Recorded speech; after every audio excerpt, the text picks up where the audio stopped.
ce club, Arnaud Benedetti. Bonjour Arnaud, merci d'être là, rédacteur en chef de la revue politique et parlementaire. Et Frédéric Dabi, bonjour Frédéric. Bonjour, merci également d'être avec nous, directeur général Opinion à l'IFOP. On va parler évidemment du débat d'hier entre Gabriel Attal et Jordan Bardella, qui est sorti vainqueur. Vous nous direz ce que vous en pensez.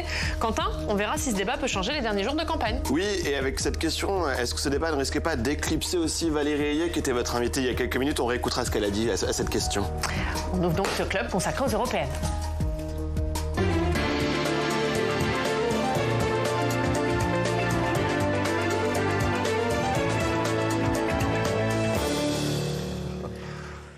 Avant de parler du débat d'hier, jusqu'au 9 juin, nous rencontrons les candidats à cette élection européenne pour comprendre leur vision de l'Europe et leur programme. Adrien Pain et Noah Bergot sont allés poser 3 questions à Pierre Larouturou, eurodéputé Nouvelle Donne, à la tête de la liste Changer l'Europe. Avec la liste Changer l'Europe, on veut une Europe qui s'intéresse vraiment à la vie quotidienne des gens. Une Europe qui fait baisser les factures, une Europe qui lutte contre la précarité, une Europe qui protège le revenu des agriculteurs et qui donne du boulot au plus grand nombre. Aujourd'hui, l'Europe est guidée surtout par des critères financiers, les 3% de déficit, les critères de Maastricht. Et nous, on veut des critères sociaux pour une Europe qui s'intéresse au bien-être, qui fait baisser les loyers, qui améliore la vie quotidienne des gens. On a tendu la main, nous, depuis le début. Ça fait des mois et des mois qu'au Parlement européen, moi, comme député sortant, je travaille aussi bien que les écolos, qu'avec les socialistes et avec d'autres. J'étais rapporteur général du budget. Le Parlement européen m'a donné une très grosse responsabilité. Rapporteur général du budget, c'est moi qui négociais les 160 milliards du budget de l'Europe. Et évidemment, je travaillais avec toutes les familles politiques. Et là, on a tendu la main pour essayer de faire une liste commune en disant, réfléchissons, on peut avoir un super projet et une super dynamique, mais ils n'ont pas voulu de notre main tendue. Donc maintenant, c'est aux citoyens d'aller voter. On a fait beaucoup d'efforts pendant 20 ans pour construire la monnaie unique, pour une puissance économique et monétaire. Et maintenant, la question est à savoir, est-ce qu'on met cette puissance au service du bien commun? Est-ce qu'on est capable de protéger notre industrie? Il y a des délocalisations. Est-ce qu'on est capable de garder l'emploi en Europe? Est-ce qu'on est capable de protéger nos systèmes de santé, nos systèmes de retraite? Il n'y a jamais eu autant d'argent sur les marchés financiers. Donc il y a quelque chose d'obscène de nous dire qu'il n'y a pas d'argent pour la santé ou pour les retraites. Donc on veut changer l'Europe, on veut avoir une Europe qui va vers le bien-être social au lieu d'aller uniquement vers la compétitivité. Donc il y a 20 ans déjà, avec Michel Rocard, avec Jacques Delors, on avait rédigé un traité de l'Europe sociale en disant, à côté des 5 critères de Maastricht, il faut mettre des critères sociaux. Faire reculer le chômage, faire baisser les loyers. Est-ce qu'on a une Europe qui s'intéresse? Le niveau de loyer dans la plupart des grandes villes en Europe est monstrueux. Donc c'est pour ça que notre liste, Changer l'Europe, propose un électrochoc démocratique en disant le traité qui va permettre de mettre 300 milliards chaque année sur le climat avec une taxe sur la spéculation et en utilisant autrement l'argent de la Banque centrale, le traité avec des critères sociaux pour faire baisser les loyers, améliorer la vie des gens, il faut le faire adopter par un référendum pan-européen. Aujourd'hui, il suffit de Bruno Le Maire, qui est le porte-parole du lobby bancaire, pour bloquer au niveau européen la taxe sur la spéculation. Mais si un référendum, Bruno Le Maire pourra aller voter, mais il sera un parmi 40 millions de citoyens. Et je pense que la plupart des citoyens en France voudront une taxe sur la spéculation si c'est pour améliorer leur confort et leur bien-être. En même temps, on propose des nouvelles, de mettre une banque du climat qui aurait 300 milliards chaque année, un traité de l'Europe sociale, ça c'est des choses nouvelles. Et puis on est allé voir ce qui marche concrètement le mieux dans chaque pays. En Espagne, ils ont fait baisser les factures. Donc si on le fait en Espagne, pourquoi on ne le ferait pas partout? En Espagne aussi, ils ont vraiment fait reculer les féminicides et les violences contre les femmes. Depuis 20 ans, il y a une loi qui est très très efficace pour faire reculer les féminicides. En France, on fait du blabla, mais on continue à avoir chaque semaine des violences monstrueuses. Au Danemark, les jeunes n'ont pas besoin d'avoir des petits boulots. Tous les jeunes entre 18 et 25 ans ont une allocation d'autonomie. Donc si ça marche au Danemark, et ça n'en fait pas un pays d'assister, ils savent qu'à 26 ans, il faudra trouver un boulot, il faudra être autonome. Mais donc si ça permet à tous les jeunes d'avoir une vie plus agréable et d'avoir des bonnes conditions pour faire leurs études au Danemark, pourquoi est-ce qu'on ne le fait pas dans tous les pays d'Europe? Et voilà, on continuera évidemment notre série de rencontres avec les candidats jusqu'au scrutin du 9 juin. On va parler d'un moment attendu, évidemment, de cette campagne des Européennes. C'était hier soir le débat entre Gabriel Attal et Jordan Bardella. Ils se sont affrontés pendant plus d'1 heure, se renvoyant les coups. Jonathan Dupriez nous résume les temps forts. Un Premier ministre face à celui qui rêve de le devenir.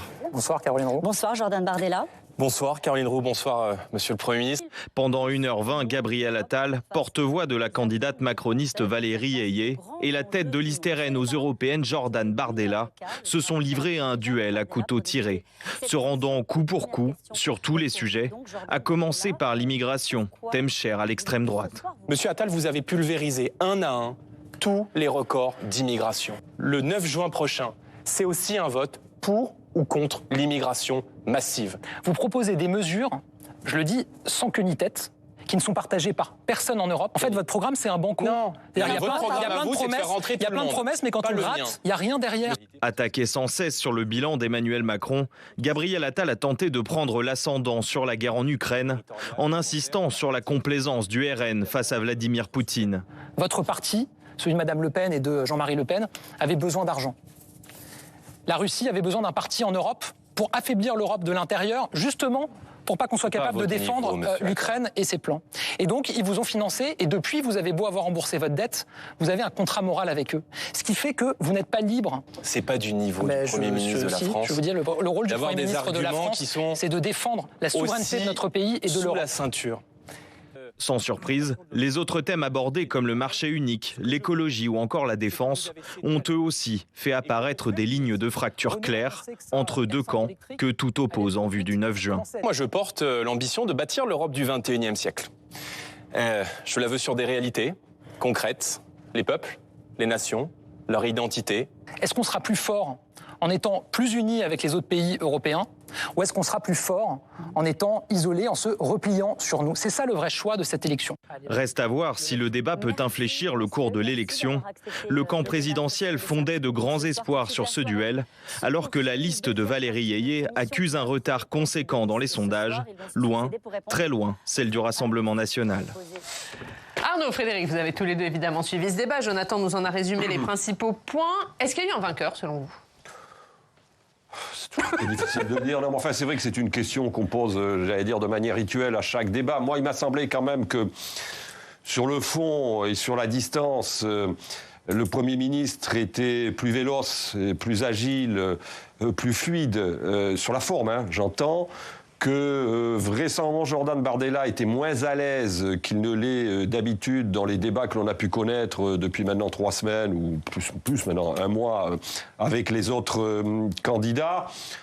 Moi, si vous voulez, j'ai toujours été surpris par la stratégie du Rassemblement national dans ces débats, c'est-à-dire, surtout depuis le débat présidentiel de 2022, celui de Marine Le Pen face à Emmanuel Macron, et aujourd'hui quand même, alors dans une moindre mesure, celui de Jordan Bardella avec le Premier ministre, c'est que, in fine, je trouve qu'ils se laissent dominer d'une certaine manière, comme si ils exprimaient une forme de complexe d'infériorité par rapport à leur challenger. C'est ce qui était assez frappant lors du débat avec Marine Le Pen, et c'est ce qui s'était un peu retrouvé quand même, je trouve, dans ce débat, où on a vu quand même Bardella beaucoup moins assuré qu'il ne l'était, encore une fois, dans les débats précédents. Sur la question du bilan, vous dites dans votre reportage que, oui, il va chercher sur le bilan Gabriel Attal. Moi, je n'ai pas trouvé tellement qu'il allait le chercher sur le bilan, justement. On est un peu à front renversé, si vous voulez. En fin de compte, on a un pouvoir qui est un pouvoir depuis 7 ans dans ce pays, et qui, dès qu'il est confronté au candidat du Rassemblement national, finalement, met le Rassemblement national par rapport, met en face le Rassemblement national en face de ses contradictions. Et je trouve que du côté du Rassemblement national, en l'occurrence, manifestement, je veux dire, on ne va pas trop sur le bilan, comme si finalement il y avait une forme d'impréparation, voire d'improvisation dans l'organisation, j'allais dire, tactique du débat du côté du Rassemblement national. Alors, on va revenir là-dessus. Frédéric, est-ce qu'il y en a un des deux qui s'en est mieux sorti que l'autre? Moi, je pense comme Arnaud, il n'y a pas de chaos. Il n'y a ni vainqueur, ni vainqueur. Toujours, il y a une lecture post-débat pour imposer une lecture du débat. Et là, c'est plutôt équilibré. Si on prend un débat historique entre un Premier ministre et le premier de ses opposants, je fais référence à Chirac-Fabius en 85, très clairement. Chirac l'avait emporté par KO. Mais quand même, je pense qu'il y a eu clairement un avantage Bardella sur 2 points. Sur la question de la compétence et de la maîtrise des dossiers. On ne l'a peut-être pas vu dans avantage Attal. Bardella excusez-moi, un avantage Attal, merci, un avantage Gabriel Attal, Premier ministre, sur la question de la compétence et de la gestion des dossiers, notamment au tout début, sur la question du protectionnisme, où Jordan Bardella avance un argument qui séduit les Français, réserver des marchés publics aux entreprises françaises, et Gabriel Attal lui répond de manière assez longue, circonstanciée et très implacable sur si c'est ça, il y a une entreprise sur deux qui est en grande difficulté pour exporter à l'étranger. Je pense en que citant les entreprises concernées et les territoires concernés. En donnant des exemples très précis, Blanquefort, dans le Nord, etc. Donc de ce point de vue-là, clairement, et c'est vrai qu'on a un complexe qu'on voit dans les enquêtes du côté des leaders du RN sur la difficulté à attaquer le bilan. Il n'a pas dit à Gabriel Attal, vous êtes l'homme du passif, pour prendre un élément du débat social. Et finalement, peut-être sur la posture physique, Jordan Bardella en impose. Au tout début, je trouve qu'il dominait même Gabriel Attal, mais très vite, à partir de cette démonstration sur la maîtrise des dossiers, clairement, avantage Attal. Maintenant, la finalité de ce débat pour Gabriel Attal, c'était mobiliser l'électorat d'Emmanuel Macron. Dans notre rolling IFOP fiducial quotidien, il n'y a que à peine un électeur sur deux du 10 avril 2022 qui choisit la liste Valérie Hayé. On va y venir là-dessus, Frédéric. Donc vous dites avantage Gabriel Attal sur le fond, la maîtrise des dossiers. Est-ce qu'il y a eu un avantage Bardella sur quelque chose?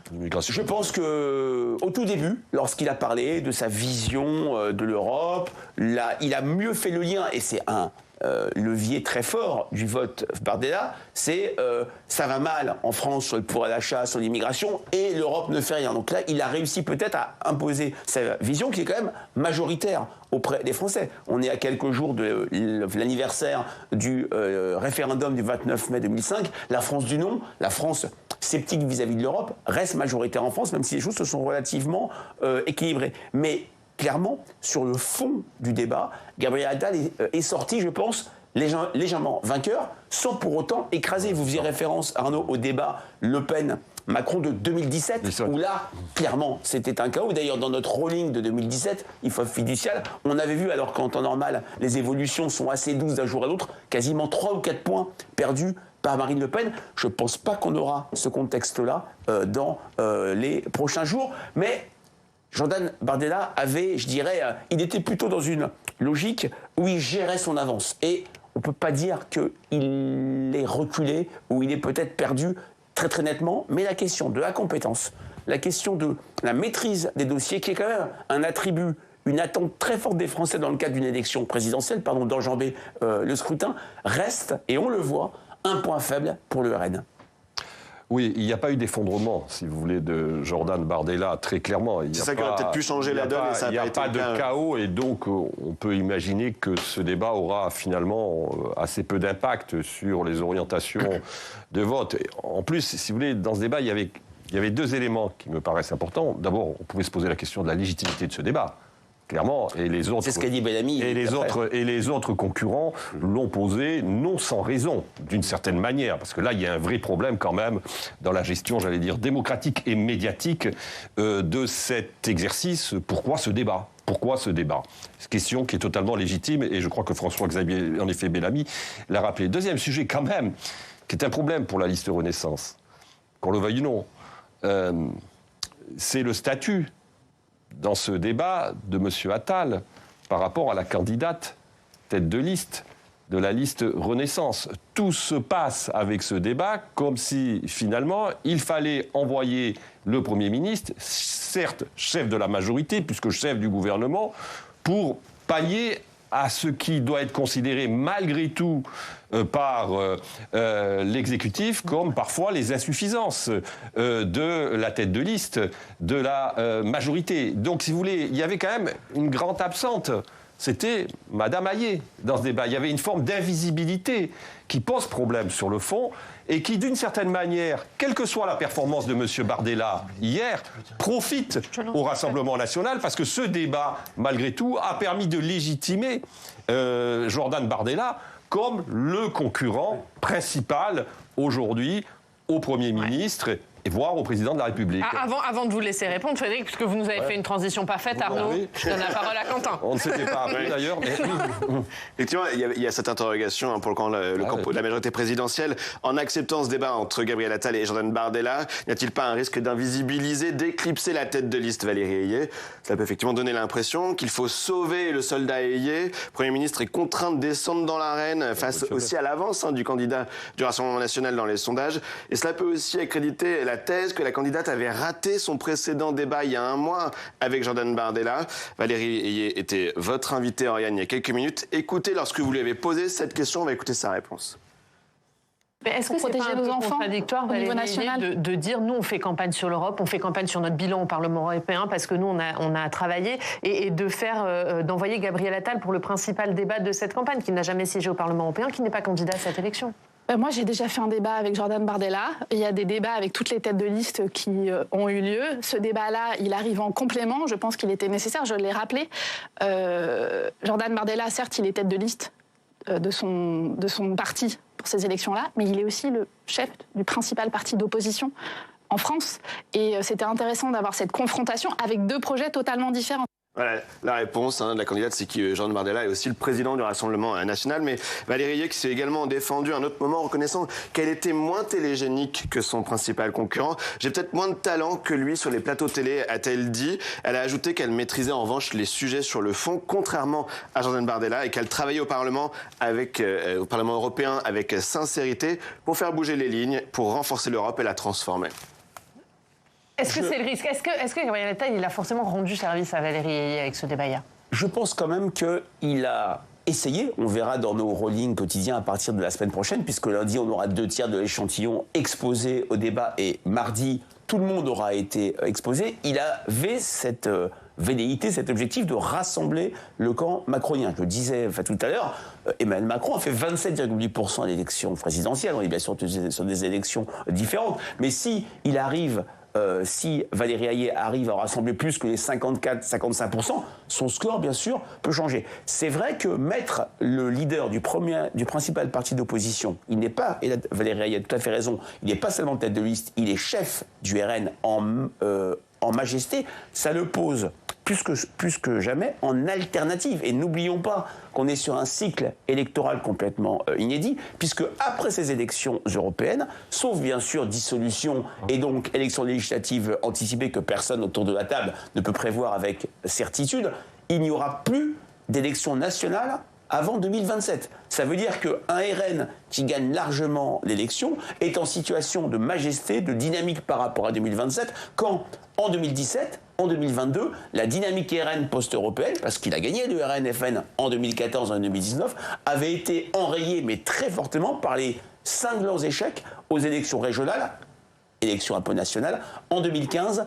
et en 2021. Maintenant, sur la nature du vote, oui, les Français qui ont voté par exemple Nathalie Loiseau en 2019 ont moins voté Nathalie Loiseau, la tête de liste LREM, que là pour la marque LREM, mais surtout pour Emmanuel Macron. Et c'est là qu'on est sur une nature d'élection profondément différente par rapport à celle d'il y a 5 ans, puisque l'émetteur Macron étant très abîmé par rapport à 2019, on est plutôt sur une logique de vote-sanction. Et Valérie Ayé, malgré tous ses efforts, c'est vrai qu'elle maîtrise très bien les dossiers, c'est vrai qu'elle n'est pas aussi à l'aise en plateau que Jordan Bardella, ne peut pas contrebalancer, compenser ce vote-sanction.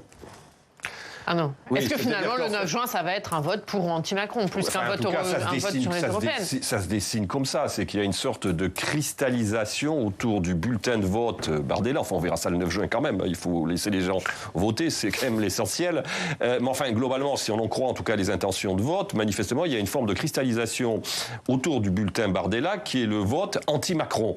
Et il y a une sorte de vote utile, vraisemblablement d'ailleurs à droite, en l'occurrence, qui tend à se saisir du bulletin Bardella pour, d'une certaine manière, sanctionner le pouvoir en place. Et c'est vrai qu'il est d'autant plus sanctionnable qu'après 7 ans de pouvoir, Emmanuel Macron, il est confronté à ce qu'on appelle l'érosion, à ce qu'on appelle l'usure. Donc c'est beaucoup plus facile, surtout pour une force politique qui n'a jamais gouverner. La force du Rassemblement national, in fine, au-delà de tout ce que l'on a dit, c'est que c'est une formation politique qui n'a jamais gouverné. Et donc, de ce point de vue-là, évidemment, elle bénéficie d'une sorte presque d'indulgence d'une partie de l'opinion publique. Donc, c'est, je crois, un levier absolument indispensable. Après, moi, je pense que, très franchement, c'est pour ça que je ne crois pas, si vous voulez, à l'impact des débats aujourd'hui dans le contexte actuel. Je pense que, en effet, si vous voulez, on voit bien. Moi, ce qui me frappe, si vous voulez, dans cette élection européenne depuis le début, mais je pense que Frédéric pourra nous le confirmer, c'est que le taux de certitude des votes est déjà extrêmement consolidé à quelques semaines. Il était déjà, il y a déjà 15 jours, voire 3 semaines. Il y a 5 ans, on était à un tiers. Là, il est très consolidé. À moins d'un quart. On va regarder juste, Frédéric. On a des électeurs qui sont très décidés, en tout cas, manifestement, à exprimer le vote qu'ils veulent exprimer. On va regarder votre rolling. C'est un rolling que vous faites tous les jours à 17h. Tous les jours à 17h, vous nous publiez les intentions de vote. On va regarder celui d'hier soir, du coup. Jordan Bardella, effectivement, qui est largement devant. Et ça se resserre beaucoup entre Valérie Ayé et Raphaël Glucksmann. Oui, tout à fait. Il y a 2 éléments à noter, même 3 dans ce rolling fiducial pour LCI, Sud Radio et Le Figaro d'hier. C'est d'une part un score plafond pour la liste Bardella. On ne l'avait jamais eu à 33%. C'est un score plancher pour la liste de Marie Toussaint, la liste des écologistes. Et ça a un lien avec cette dynamique en faveur de Raphaël Glucksmann. L'écart avec la liste de la majorité n'est plus que d'1 point. On rentre presque dans la marge d'erreur. Et on a une liste Glucksmann qui a plusieurs sources électorales. L'électorat Mélenchon de l'élection présidentielle, il en prend quasiment 25-30%. L'électorat Macron de 2022, des électeurs sociodémocrates qui reviennent au bercail. Et puis, et c'est là peut-être qu'il peut y avoir une vraie issue heureuse pour la liste Glucksmann, un électorat écologiste, celui de Yannick Jadot, qui avait été l'homme fort en 2019, il avait fait 13,5%, qui ne sent pas le vote Marie Toussaint, qui trouve qu'Europe Écologie, justement, qui n'a plus ce nom-là, s'est dilué dans le magma NUPES dominé par LFI, qui est gêné par la radicalité des positions des écologistes et qui choisit Glucksmann. Donc 16-15, c'est peut-être aujourd'hui la principale zone d'incertitude. Par rapport à ce que disait Arnaud, il y a moins d'incertains, d'hésitants qu'en 2019. Il en reste quand même 25%. Ça peut peut-être changer la donne, mais je le dis très directement, on peine à imaginer un effondrement de la liste Bardella. Ça sera intéressant, comme je le disais, de voir à partir de lundi-mardi s'il y a une érosion du vote Bardella par rapport à ce débat qui n'a pas été raté. Mais il peut y avoir un resserrement quand même ou pas, pour vous ? Rien n'est impossible, mais 33-16, on est quand même sur un écart qui va du simple au double. Ça ne s'est jamais vu à une élection européenne. En 84, oui, entre la liste Simone Veil et la liste Jospin, on était un peu moins que sur le simple au double, mais on était quand même sur un écart extrêmement fort. Juste un mot sur ce sondage, parce qu'on le disait, les courbes se resserrent de plus en plus entre Valérie Ayé et Raphaël Glucksmann. Est-ce que justement elles peuvent se croiser ? Ce n'est pas impossible, un sondage n'est pas prédictif. 1 point, on est dans la marge d'erreur. On a une forte difficulté de la liste Ayé à rassembler l'électorat d'Emmanuel Macron, ou est-ce que c'est le retour du clivage gauche-droite ? Beaucoup d'électeurs Macron, issus de la gauche, issus de LR, retournent, si je puis dire, au bercail. François-Xavier Bellamy entre 7,5 et 8 dans nos différents rollings. Et puis on voit très bien à quel point le vote sanction structure le vote. Dans l'enquête d'hier, on a 43% des personnes qui expriment un vote qui nous déclarent « je vote pour sanctionner la politique d'Emmanuel Macron et du gouvernement ». Peut-être que l'effet Attal va peut-être permettre un second souffle pour Valérie Ayé, mais je ne me prononce pas, rien n'est moins sûr. Il peut y avoir un effet Attal qui cristallise moins peut-être de ressentiment sur sa personne. Vous savez, aujourd'hui, le vrai problème pour la liste Renaissance, enfin la liste de la majorité, ce n'est pas tant... Alors si, c'est quand même l'écart entre le Rassemblement national et la liste de la majorité, mais c'est aussi justement le resserrement des courbes.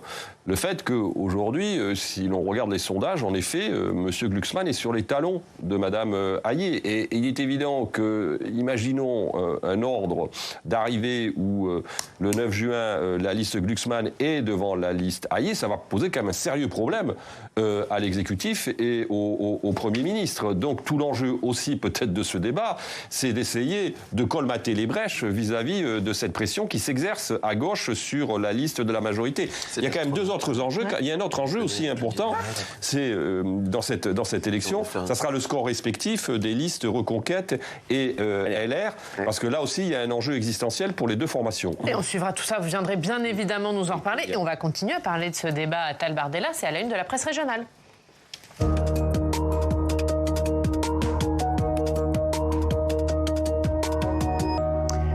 Et Quentin, on commence avec le Midi Libre qui revient sur le débat entre Gabriel Attal et Jordan Bardella. Un débat où ils se sont rendus coup pour coup. C'est ce que titre ce matin le Midi Libre, le journal de Montpellier, qui parle dans ses pages intérieures d'un débat musclé et sans concession. Les deux hommes se sont jetés avec conviction dans la bataille, continue le titre, notant la jambe de Jordan Bardella qui tressaillait par moments, ou encore le petit air moqueur parfois du Premier ministre qui ne manquait pas une occasion d'attaquer son adversaire. Ce sont des citations de l'article. Ouest France revient sur la visite d'Emmanuel Macron en Nouvelle-Calédonie. Avec la photo du président de la République à la sortie de l'avion sur le tarmac de Nouméa.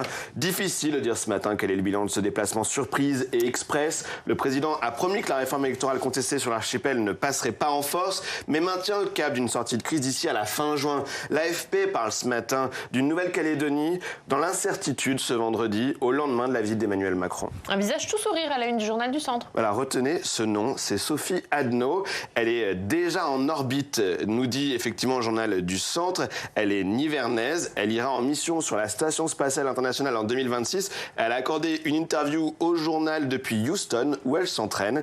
Elle dit avoir hâte d'envoyer une photo de la Nièvre depuis l'espace. Un modèle pour les petites filles, il y tourne dans le journal, car Sophie Adno a beaucoup entendu que son rêve d'aller dans l'espace était impossible à réaliser. On lui disait « redescends sur Terre, ton rêve, ce ne sera jamais possible ». Alors ce matin, elle s'adresse aux jeunes femmes. Il faut que ces phrases rentrent dans une oreille et ressortent par l'autre. Il faut rester concentré sur son chemin, dit-elle. Vous voulez dire un mot, non? Oui, et en plus, Arnaud, vous connaissez Claudie Aigneret, la précédente astronaute, vous la connaissez bien? Ah, très bien, oui, c'était la première femme française à avoir volé, faut-il le rappeler, dans la station Mir à l'époque, avec les Russes, et puis après dans la station internationale, et qui a été ministre de la Recherche et de l'enseignement supérieur. Et c'était il y a 30 ans, et Sophie Adno lui succédera 30 ans après. On parle des obsèques de Jean-Claude Gaudin? Allez, on l'a bien connu au Sénat, il a été élu de la Chambre haute pendant 24 ans, maire de Marseille pendant un quart de siècle également. On lit l'adieu dans la Provence avec 6 pages spéciales dans le journal. Gérard Larcher qui a rendu hommage à Jean-Claude Gaudin, l'un de nos plus grands élus, avec ses talents de négociateur dans les investitures et un redoutable débatteur, dit-on dans le journal. On termine avec la flamme olympique. Voilà, depuis le 8 mai, son arrivée à Marseille, la flamme parcourt tout l'Hexagone, alors la Charente se réjouit. À notre tour d'avoir la flamme, elle va passer à Angoulême, Cognac, etc. aujourd'hui, et elle était à Bordeaux hier. Quelle flamme, dit Sud-Ouest, c'était un succès hier visiblement en Gironde. Merci Quentin, merci beaucoup. La une de la revue Quentin, c'est l'enthousiasme incarné. En plus, le vendredi. La une de la revue politique et parlementaire. L'information en temps de guerre. Arnaud, votre livre, Aux portes du pouvoir, un livre sur le Rassemblement national, c'est chez Michel Lafon. Merci beaucoup Arnaud, merci Frédéric, merci d'avoir été avec nous. Merci Quentin, merci à tous de nous avoir suivis. On se retrouve évidemment lundi. On vous souhaite un très bon week-end.